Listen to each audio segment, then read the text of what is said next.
খোলার বিপরীত শব্দ বন্ধ। আমরা এবার এমন একজন মানুষের কথা আপনাদের বলবো যিনি তার জীবনের শেষাংশে নিজেকে বন্দী করে রেখেছিলেন নিজের বাড়ির নিভৃতে।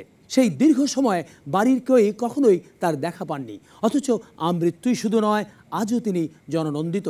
আর তিনি হচ্ছেন মহানায়িকা সুচিত্রা সেন, যার জন্ম, বেড়ে ওঠা, পড়াশোনা সব কিছুই এই পাবনাতেই। এবারে সুচিত্রা সেন সম্পর্কে কিছু গুরুত্বপূর্ণ তথ্য। সুচিত্রা সেন পারিবারিক নাম রমা দাশগুপ্ত, বাংলা চলচ্চিত্রের এক কিংবদন্তি নায়িকা। কোনদিন অভিনয় করিনি, আমি অভিনয় করতে পারি না, আমি পারি না। সুচিত্রা সেনের জন্ম এই পাবনাতেই 1931 সালের 6 এপ্রিল।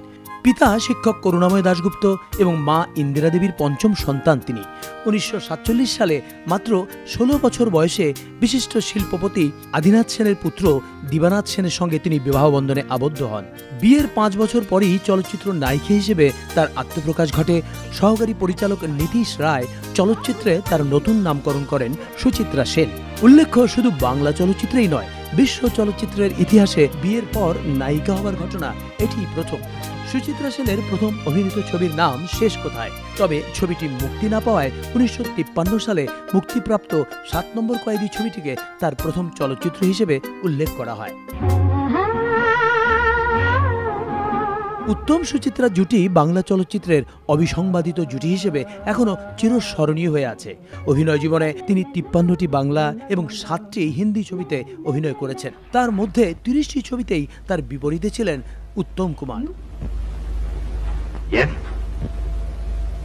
তিনি প্রথম ভারতীয় অভিনেত্রী যিনি প্রথম আন্তর্জাতিক চলচ্চিত্র পুরস্কার লাভ করেছিলেন। 7 পাকে বাঁধা ছবিতে অভিনয়ের জন্য মস্কোর আন্তর্জাতিক চলচ্চিত্র উৎসবে তিনি শ্রেষ্ঠ অভিনেত্রীর পুরস্কার লাভ করেন। 2005 সালে তিনি সম্মানজনক দাদাসাহেব ফালকে পুরস্কার পেলেও ব্যক্তিগত কারণ দেখিয়ে তা প্রত্যাখ্যান করেন। 1971 সালে তিনি পদ্মশ্রী এবং 2012 সালে বঙ্গবিভূষণ পুরস্কার লাভ করেন।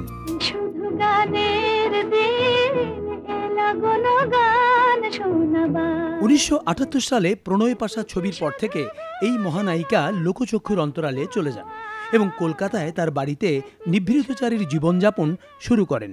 সম্প্রতি পাবনা শহরে সুচিত্রা সেনের পৈতৃক নিবাসকে ঘিরে গড়ে উঠেছে সুচিত্রা সেন স্মৃতি সংগ্রহশালা।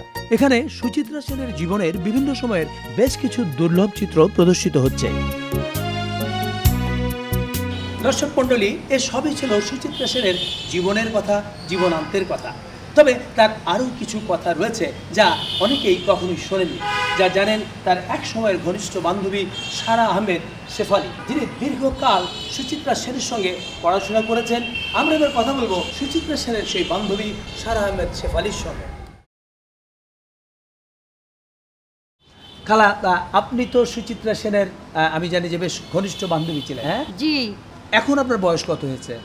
এখন আমার বয়স 86 বছর। 86 বছর। আচ্ছা, সুচিত্রা সেনের সঙ্গে একই স্কুলে তো আপনি পড়েছেন? একই স্কুলে পড়েছি, একই সাথে উঠা বসা, হাসা হাসি, সমস্ত আড্ডা দেওয়া সবই হয়েছে, সমস্ত হয়েছে। যা যা আপনারা টেলিভিশনে দেখেন যে সুচিত্রা, সেই একই সুচিত্রা, সেই সুচিত্রার চোখের চাহনি ওই একই, হাসি ওই রকমই। ছোটবেলা থেকেই স্কুল জীবনে? স্কুল জীবন থেকেই। কোন ক্লাস পর্যন্ত পড়েছিলেন? 8-এ পড়তে ওনার বিয়ে হয়ে গেল। ও, স্কুল থেকে চলে গেলেন? ওই চলে গেল। সুচিত্রা সেনকে মানুষ হিসেবে আপনার কেমন মনে হয়েছে? খুব ভালো ছিলেন, খুব উপকার করতে লোকের, পরোপকারী ছিলেন। পরোপকারী ছিলেন, সকলের সঙ্গে হেসে হেসে কথা বলতো। কোনোদিন আমরা ওনার মুখ আর দেখিনি। সবসময় হাসি খুশি, সবসময় হাসি খুশি। আর সে হাসিটা কি মিষ্টি, এত সুন্দর হাসি, এত সুন্দর কথা, এত সুন্দর চাহনি, যে ওই চাহনি তো ভোলার না। এখন পর্যন্ত কারণ সেটা দেখেননি? সেটা দেখিনি। স্কুল থেকে চলে যাওয়ার পর তার মৃত্যু পর্যন্ত তার সঙ্গে দেখা হয়েছে? আর দেখা হয়। খালা, আপনাকে অনেক অনেক ধন্যবাদ আমাদের সময় দেওয়ার জন্য।